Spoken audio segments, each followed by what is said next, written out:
What is going on, FA Nation? Jon Impemba here with James Grande. Welcome into the Fantasy Alarm MLB DFS Playbook Preview Show. We're looking at the DraftKings PM Wednesday slate. We have 5 games. I know it says 7, but they're not including the Mets-Washington game on this, or Mets-White Sox game on this main slate here. So 5 games. 5 games in the early slate. We're going to do the early slate preview, but 3 of the 5 have rain during the afternoon. We do see rain symbols in Kansas City and Chicago, and their 2 matchups here. The Kansas City hourly weather report doesn't seem like there's actually going to be much of any rain.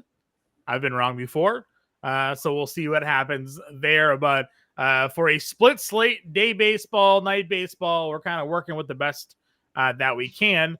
Grande, how we doing, man? We are fantastic, John. I'm just here so I don't get fined. Definitely here, so hope you don't get fined. Hopefully this show stays up throughout the day.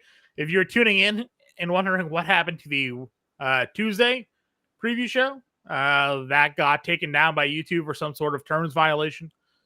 Not really sure. They said it was something to do with gambling, but in their rules violation section they sent me, it also highlights that fantasy sports and daily fantasy sports is allowed. So I'm not really sure what we did, but if you were looking for that preview show, apologies. We do have it up for free at FantasyAlarm.com. You can find it in our Discord. You can also go find it actually on Twitch. Grande. Yes, sir. Do you know that we are covering a fantasy sports daily slate? Yeah, every day. Oh, okay. Every day for the last 10 years. But just recently we started getting warnings and things like that for these shows. So I'm not really sure what we're doing. They won't tell us what we're doing wrong either. But you know what? That's they wouldn't be specific to the violation. They just said we violated some general rule there. So we're doing our best to record this for you. But if you all of a sudden don't see our shows for the next week or so, find them at Fantasy Alarm. You can find them on Twitch. The link to the Twitch channel is in the description as well, so you can just subscribe there and watch it. But anyways, hopefully we don't have to go that far and we can just stay on YouTube for these shows for you guys. Because we do have some to talk about. Hunter Green is $9,000 against Kansas City. It's a pretty cheap price tag for Hunter Green for what he is capable of doing, given the strikeout upside of him.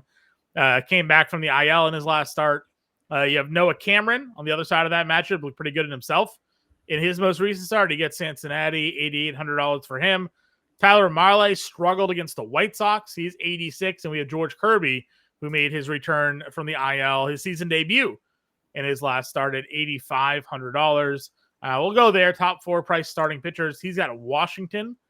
Smaller slate. We have discussed in the past using starting pitchers in the same game. Do you find a Cameron Green stack to be appealing to you? It can be. I think that's a really solid pairing. My expectation, Green made his return, 83 pitches right out of the gate. I'm assuming we'll be well on our way to 90 something in the start. Yeah. Especially because it was just the groin, right? Or was it a groin, a groin, right? I think it was a groin. I forget what the official, groin, yep. So my expectation would be Hunter Green, basically full capacity, which is great. And then Noah Cameron, it's something that we had talked about the first couple starts, wasn't generating strikeouts and then generated a bunch of them. And this is actually a really good spot going up against Cincinnati, who is definitely stronger against right-handed pitching. Yeah. They are not very good against left-handed pitching. The pitch count has been elite for Noah Cameron. The depth of outing has been really solid for Noah Cameron. I think that's actually the highlight point here is the fact that he's gone into the 7th inning in all 3 starts while going to 79, 81, and 82 pitches. Yep. Conceivably could suggest that he could pitch a complete game at that level, at that type of pace that he's on, or at least give you another full inning or so. And you're not wrong on the Cincinnati point. Again, all of their best players are generally from the left side of the plate. Austin Hayes, obviously being a difference there. But I do like Noah Cameron as well. You haven't been big on Tyler Mahle. Obviously, that fell apart. We highlighted sort of the White Sox in their recent mini surge, I guess, offensively. Miguel Vargas had a home run tonight. They'll kind of lead off that first inning for them in their matchup. He's got Toronto, and then Kirby, his first start, 72 pitches. So again, I would expect him probably to get a little bit of a longer leash and start number 2 here. Yep. And then you can even throw in Matthew Boyd against the Rockies. So I figured will be the highest rostered pitcher on this slate as he draws the Rockies at $8,300. Yeah, just like first look, my guess would be Hunter Green, Matt Boyd is like every cash game, every single entry tournament start, right? Like those two pitchers. Yeah. So, yeah, I don't think there's a lot to say about how bad Colorado is. We just continued to pick on them. And Boyd wasn't great against Cincinnati. It was in Cincinnati, but every other start has been super solid. Yep, agreed. Anything else here? You have Yusei Kikuchi and Clark Schmidt going up against each other. Yankees, Angels, Tanner Gordon, Trevor Williams, Eric Lauer. Yeah, I like Clark Schmidt here. I think Clark Schmidt looks pretty good. The strikeouts are pretty consistent right now. Now that the pitch count is like fully back, he just throws so many deep counts. Like he is in so many deep counts. It hasn't hurt him necessarily in like terms of depth of start, other than the Colorado one where he couldn't get out of the 5th inning.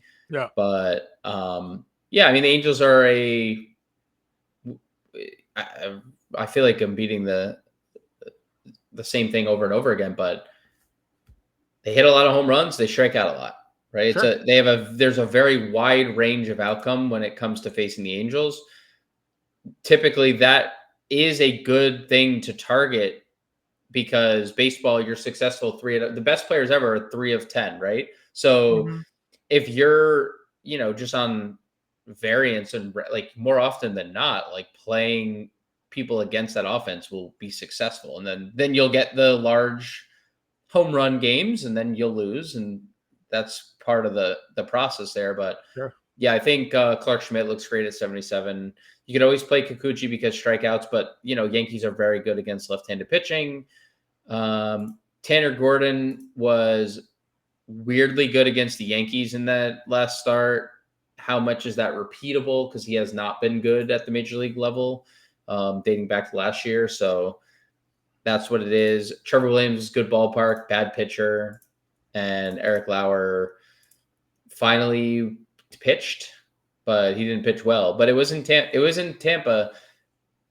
I don't know if this is like the best Eric Lauer spot, but 85 pitches. At least Texas has a lot of righties in their lineup, so they just aren't very good, right? Like they're definitely not. I mean, they have a couple of good players, but they have really I'll say this: Corey Seager is expected to return today. He is. So that does help their lineup a little bit. Would have liked to see Seager return against Bowden Francis, but neither here nor there.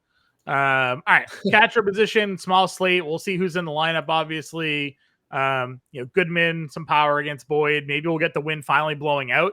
The first 2 games of the series, the wind's been blowing in and has been more of a detriment to offense than a boon to offense in those series there. Tyler Stevenson, as much as we like, Noah Cameron, obviously an option there. Kyle Raleigh just homered. So, always in play. Honestly, on a small slate, I mean, Kyle Raleigh homering could be a difference maker. Dude, lefties against Trevor Williams, story as old as time. Yeah. The Seattle looks good. I know it's in their home ballpark, but Seattle looks good, and that's Raleigh included. Yeah, it's easier to get him on the right side of the plate tonight too, off Parker. So easier to get to Cal Raleigh in these smaller slates when Hunter Green's $9K and he's your most expensive pitcher. That's also true. Mid-range here. I mean, I guess it's like Heim, Kirk all over again, right? You can play the Reds guys too. This is the better Heim split side against a lefty. Okay. And then you mentioned, obviously, actually Garver probably won't be in the No, lineup. they'll play Polanco. They'll play Polanco. Yeah. Reese McGuire. Higashioka, Reese McGuire. Yes. Higashioka. Good shot there. First base. Up at the top. You've been big on Goldschmidt for obvious reasons. Kikuchi's $4,500 in that spot there. Yeah, it's good home run spot for Goldschmidt against Kikuchi. Yep. A lot of fly balls, a lot of home runs, a lot of strikeouts. Like good pitcher who also gives up home runs, right? So yeah, I'm definitely good with Goldschmidt here. Burger Man against the lefty at 37. Yep. Rowdy against Trevor Williams at 31. Rowdy, yeah, lefties. Lefty power, I'll play right? all lefties. Yeah, I'll play all the lefties against Trevor Williams. Sure. Anything else? No. Okay. Second base, then. You mentioned all the lefties. How many Seattle is too many Seattle? Because you have 5. Dylan Moore's 45. He's actually a righty. I thought he was a switch hitter, so that's my bad there. $4,500 him. Nico Horner, McLean's bad. It's bad. I mean, oh my god, is he good? I know. What's he got tonight? He pinch hit and he had a sack, RBI sack fly. So didn't even start today. He's turning it around, dude. He's already didn't even start. The Reds got 7 runs. McLean, that wasn't in the lineup, probably had a lot to do with it. So, anyways, second base kind of sucks. Yeah, I feel like that's typical. Luis Garcia, I'll say, is when I wrote the seasonal article, a lot of metrics and expected stuff that suggests he's been incredibly unlucky. George Kirby, not the best pitcher in his return. I know George Kirby's like a good respected pitcher, but he is returning making only his second appearance since a shoulder injury. So Luis Garcia, 3,700. Massey, Jose Tena, if you're playing another cheap national. That's probably it. What's the Chris Taylor BVP on Clark Schmidt? Do we know? What do you think? Chris Taylor BVP? I don't think there's any. Probably no. No, there's not. Don't worry. You don't have to look it up. It's going to be 0. Probably none. It's going to be 0. Don't worry. It's going to be 0. All right. Third base. Polanco, there's your lefty. $4,400. Great price for him, too. I know he's in slumping. I know he was just recently let go from one person's individual fantasy baseball team. He hasn't had a hit in a month. But today, it might be the day. I couldn't tell you when the last time he actually got a hit was. He's hitting 111 over the last 10 games. He was 3 for 27. Not great. Josh Young versus a lefty, $3,800. Feels pretty good to go there. Yep. Matt Shaw's awesome. 2 stolen bases tonight. I know he's yeah. Imagine like having him in your sights and not pulling the trigger to pick him up, like craziness. Barger,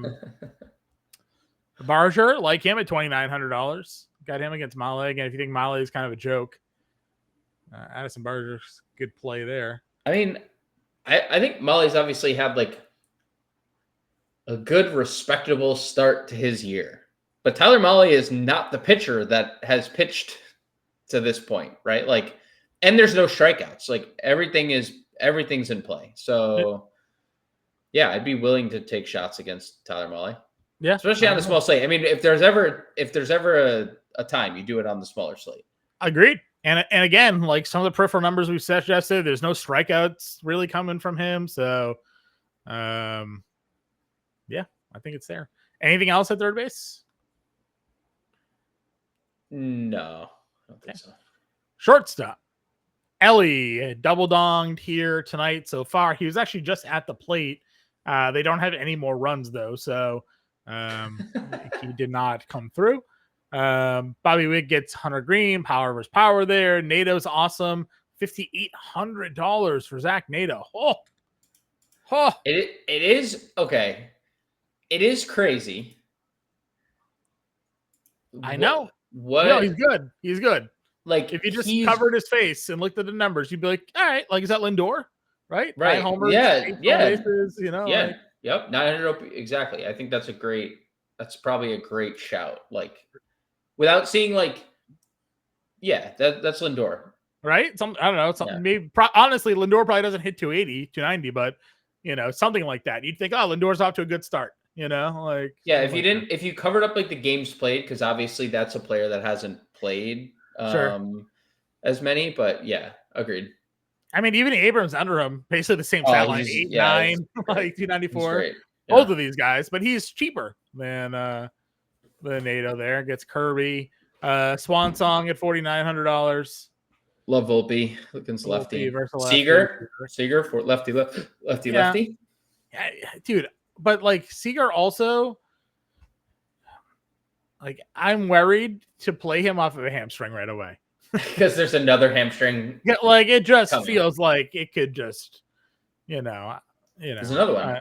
There's another one coming. There's another hamstring injury coming. Just say it. Yeah, I don't want it to be. I want him to stay healthy and be good for the sake of the Rangers lineup. But you can play Polanco here, and for the sake of just Corey Seager, like, please just stay healthy for once.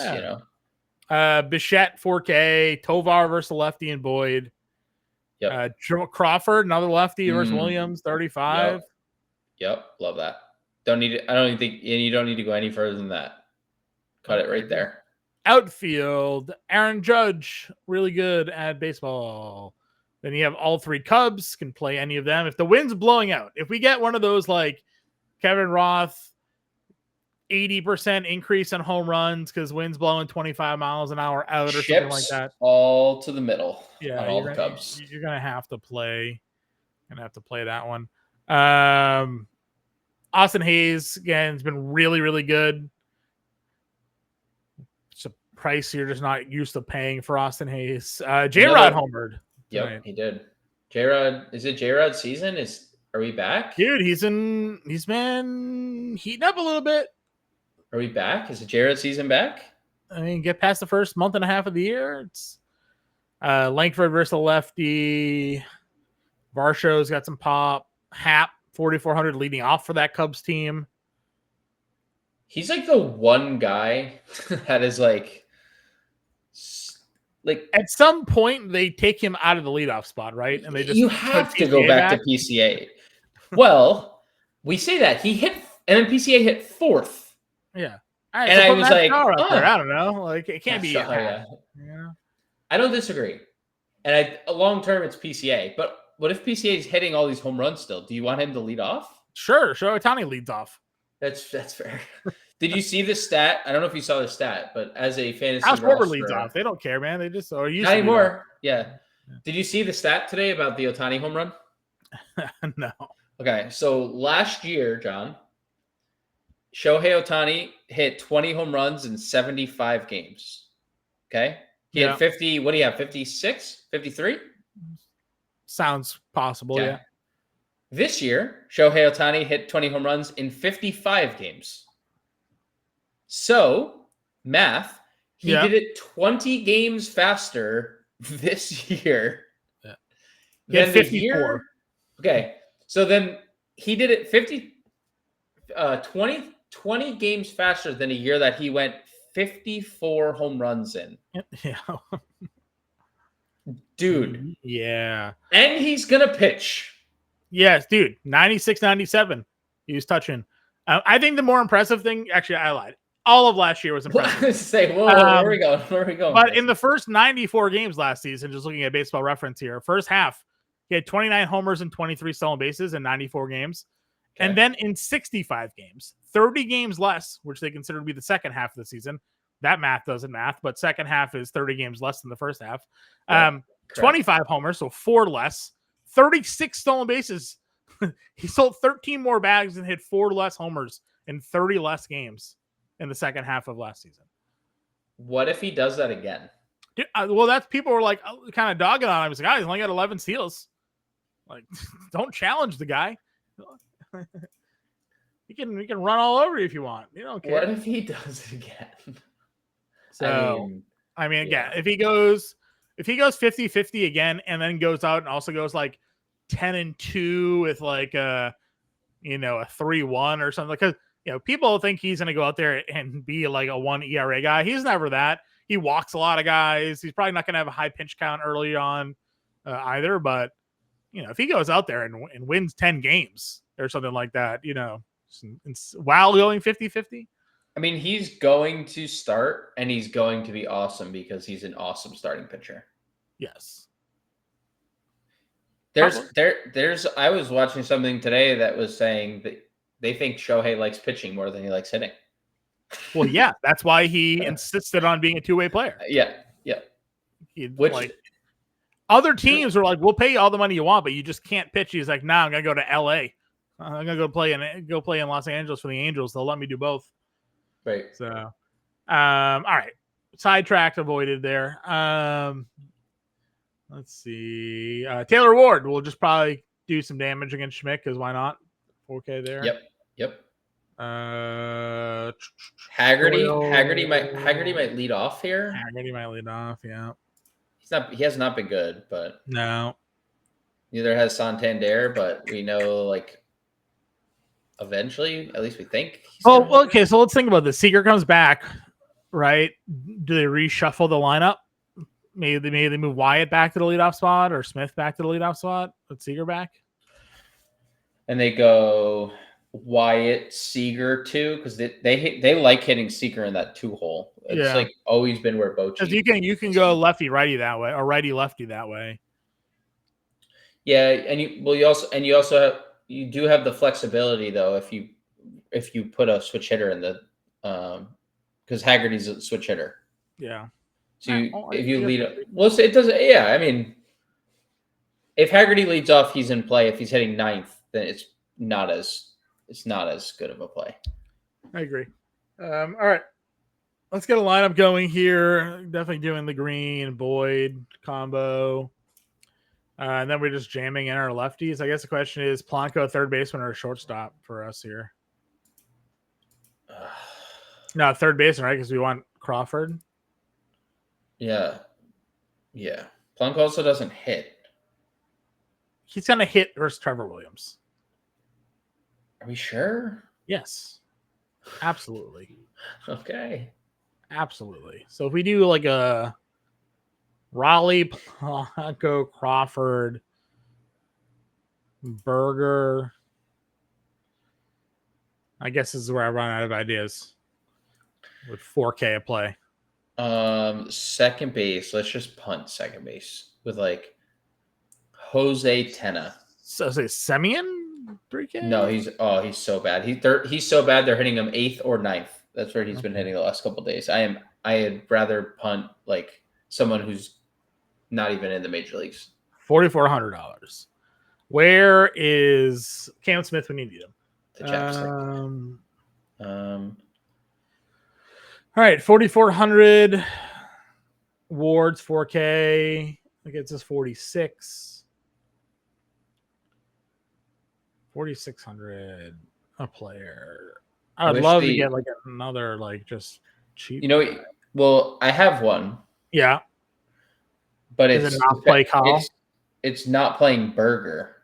Not playing Berger. No, because we can go to Rowdy. Okay, Rowdy. And get even cheaper at first. Okay, so it's 49 now. And that puts us in Cubs range. I said we're gonna want Cubs. PCA. Yeah, probably, right? 6K. That's the highest ceiling, dude. That guy has the highest ceiling. It just is what it is. He had a routine ground ball today that should have been double play. That he reached first, got an RBI, and then stole second immediately. Like, it's just what it is. We got off Polanco. Played Shaw. 47. If you wanted, that's Hap. If you wanted to play, yeah, I mean, honestly, might as well. Or I don't love him unless you punted on Ward, went up and got like Seiya, who also hits righties good.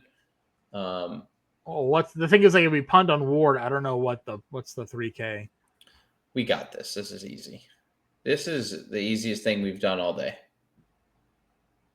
Like there's easy, and then there's playing Robert Hassel III. Is it Robert Hassel? Like literally who I was about to click on. Is it Robert Hassel or Jonathan Clase? Like, hey, yo, don't hate on Jonathan Clase's speed demon. I know. That's what they call him up north. Speed demon. $600 gets us back up off of Rowdy if we wanted it. Go back to Burger. Do you like Burger or Rowdy more? I mean, I will defer to the Pope. Defer to the Pope? All right. No. Yeah. Yeah. All right. Green, Boyd, Raleigh, Burger, Tenna for no reason other than there's nobody else at second. Just Shaw, Crawford, Saya, PCA, and Robert Hassel, who will probably. Hey, you know what? Never know. Dude, right? he's a prospect. Never know. Yeah. Never know. It's a small slate. Like there'll be guys with zeros. So Yep. Yeah, maybe you just outlast with some power there. So that's our lineup: Green, Boyd, Raleigh, Burger, Tenna, Shaw, Crawford, Saya, PCA, Hassel. No dollars left over. Hope to see you guys at the 5 p.m. live stream. If you have any questions on the early slate, get us in that Discord. Go to FantasyAlarm.com. And hopefully this show stays up. But if not, you can catch us on Twitch. You won't see this message, but we'll be on Twitch. We'll be at Fantasy Alarm, and we'll have all the good stuff for you guys. Then we'll see you later.